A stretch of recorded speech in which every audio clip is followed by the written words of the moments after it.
Welcome to Simply Mindful. I'm Maya. Today, we're embarking on a deep dive into the silent architecture of our minds, specifically the complex neurobiological dance that occurs when we find ourselves paralyzed by indecision. Have you ever found yourself in a seemingly mundane situation? Perhaps you're behind the wheel waiting for that perfect gap to make a U-turn. You see the opening, your foot hovers over the accelerator, yet something inside you hesitates.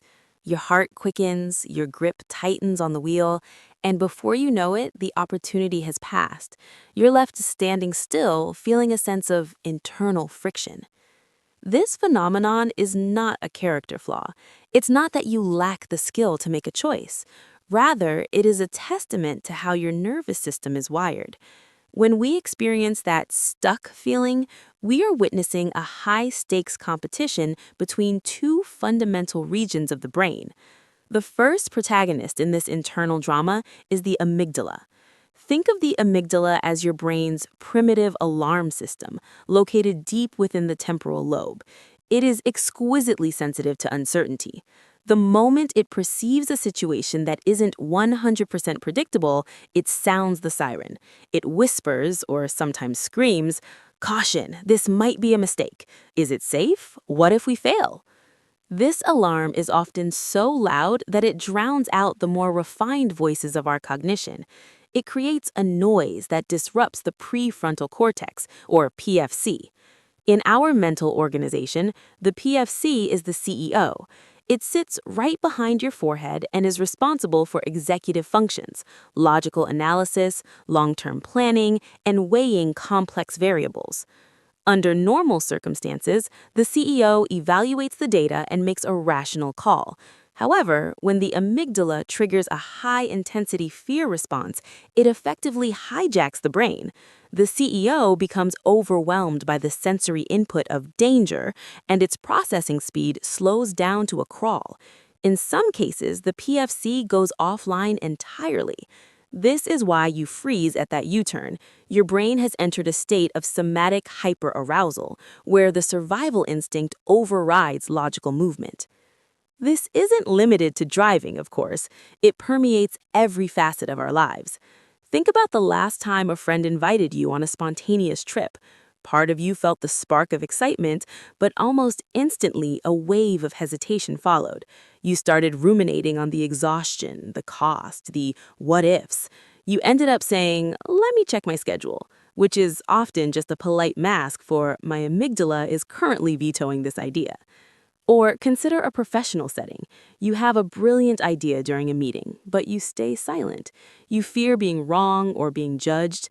This is the amygdala performing its biological duty, protecting you from the threat of social exclusion or perceived failure. It views uncertainty as a predator. Evolutionarily, this served us well. To our ancestors, uncertainty meant a potential predator in the shadows. But in the modern world, this same mechanism treats a minor social risk or a simple choice between two good options as a life or death situation. It forces us to seek the safest path, even when both paths carry roughly the same statistical risk. The question then becomes, how do we reclaim our agency? How do we strengthen the CEO, our prefrontal cortex, so it can function effectively even when the alarm is blaring? The first step in this neurological training is affect labeling, or specifically, identifying the fear with precision. Instead of letting a vague cloud of anxiety hang over you, ask yourself directly, what exactly am I afraid of right now? Am I afraid of a mistake? Am I afraid of losing face? By articulating the fear, you are forcing the prefrontal cortex to engage. You are shifting from a purely emotional state to an analytical one. You are essentially performing a sanity check on the amygdala signals. When you name the fear, it loses its power to paralyze you. It becomes just another data point for the CEO to consider. Another profound shift involves our relationship with perfection. We must stop searching for the perfect choice. In a complex, non-linear world, 100% certainty is a neurobiological impossibility. When we obsess over finding the right answer, we overload the PFC with too many variables, leading to decision fatigue and eventual paralysis. Instead of seeing a choice as a final judgment, try viewing it as a somatic experiment. You aren't deciding your fate, you are simply gathering data. If you choose path A and it doesn't yield the result you expected, you haven't failed. You have simply updated your internal model with new information. This mindset lowers the threat level perceived by the amygdala, giving the PFC the breathing room it needs to act. As we continue this journey here at Simply Mindful, remember that every small decision you make, even the ones that feel uncomfortable, is a workout for your brain. You are teaching your nervous system that you can navigate through the fog of uncertainty and come out stronger on the other side. Beyond reframing our relationship with fear, there is another incredibly powerful strategy for managing indecision: the creation of decision shortcuts, or what we call heuristics in neuroscience. Imagine the immense cognitive load your prefrontal cortex carries every single day. Every second, you're bombarded with an overwhelming amount of data. If you had to utilize your entire brain's energy to analyze every granular detail, your internal CEO would suffer from rapid depletion, a state we professionally refer to as decision fatigue. Therefore, establishing simple, non-negotiable rules in advance acts as a massive offload for your PFC. Let's look back at that U-turn example. If you set a personal protocol, if I am not 100% certain of the gap, I wait for the next opening immediately without overthinking. Your brain no longer wastes energy processing data under high pressure. Or consider social invitations. You might set a rule: unless there is a significant conflict, I will say yes to new opportunities to foster growth. Having these preset protocols is like writing a brief script for your brain, allowing it to execute actions without waiting for executive approval at every single step. What is even more profound is the disparity in how our brain utilizes information when we decide across different dimensions of time.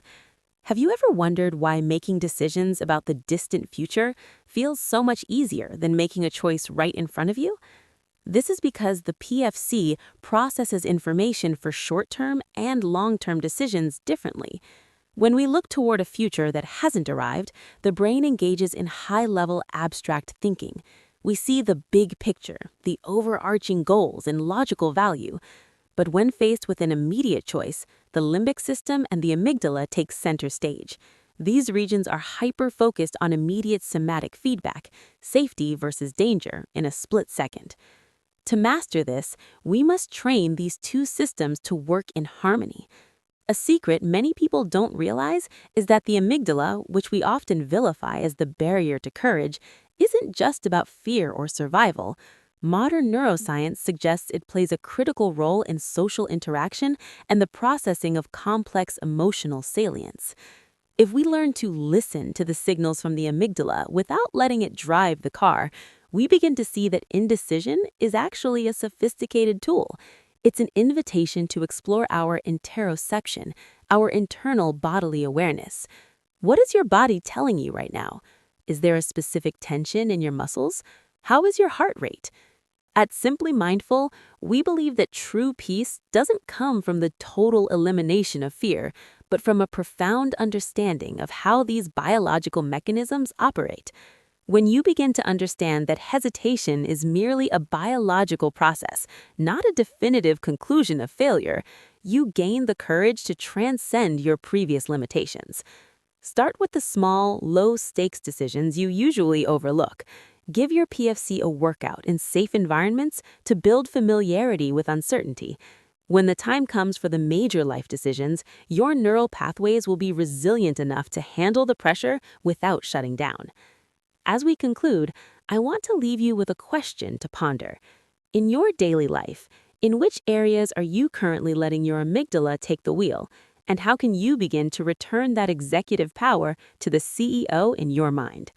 Thank you for listening and growing with us here at Simply Mindful. I'm Maya, and I'll see you in the next session. Now, let us lean deeper into the concept of neuroplasticity. The brain is not a static organ. It is a dynamic, ever-evolving landscape that reshapes itself based on our repetitive actions and thoughts. When we talk about strengthening the prefrontal cortex, PFC, we are essentially talking about mental bodybuilding. Each time you acknowledge a moment of hesitation and consciously decide to move forward, you are laying down a new layer of myelin, the insulating sheath around your nerves, which speeds up the communication between your neurons. I want to revisit the idea of creating internal protocols or simple rules for decision making. In cognitive psychology, these are often referred to as if-then plans. These plans are designed to bypass the emotional turbulence of the amygdala. For instance, if you struggle with procrastination due to the fear of starting a complex task, your protocol might be, if I feel the urge to delay, then I will commit to working on the task for exactly 5 minutes and no more. By narrowing the scope of the decision, you are lowering the amygdala's threat threshold. You aren't committing to a 10-hour project, you're committing to 5 minutes.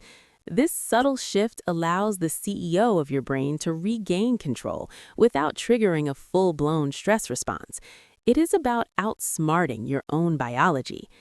Let's explore the concept of somatic grounding in the heat of a decision. When you are stuck in that U-turn or frozen before an important presentation, your nervous system is likely in a state of sympathetic overdrive. This is the fight or flight response. Your heart rate increases, your breathing becomes shallow, and your peripheral vision narrows. In this state, logical thinking is nearly impossible.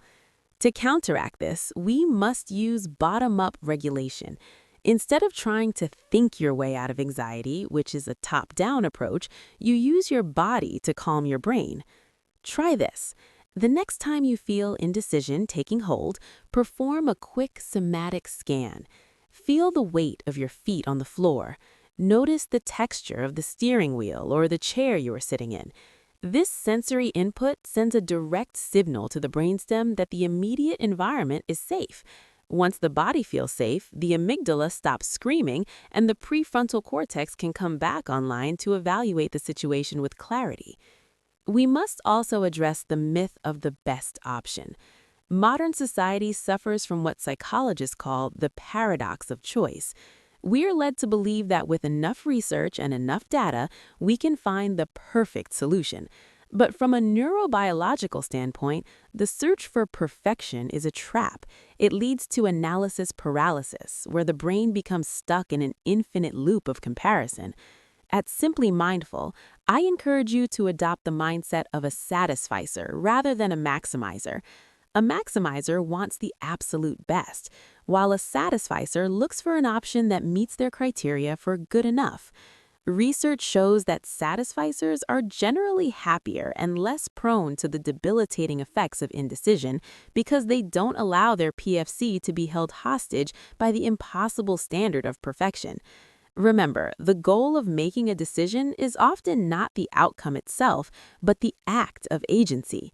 When you decide, you are asserting your will over your environment. You are telling your nervous system that you are in charge, not your fears.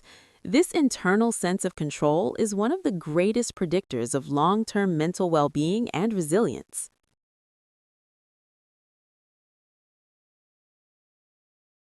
As we reach the final stage of our exploration into the neurobiology of indecision, it is crucial to discuss the long-term integration of these practices.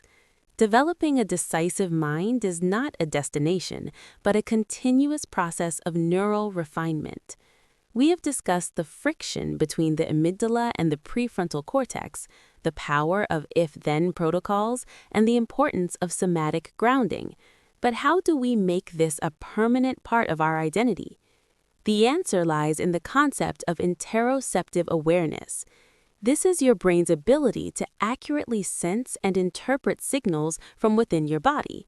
When you cultivate this awareness, you begin to distinguish between a true intuition, which is a sophisticated synthesis of your past experiences, and fear-based hesitation, which is merely the amygdala overreacting to uncertainty.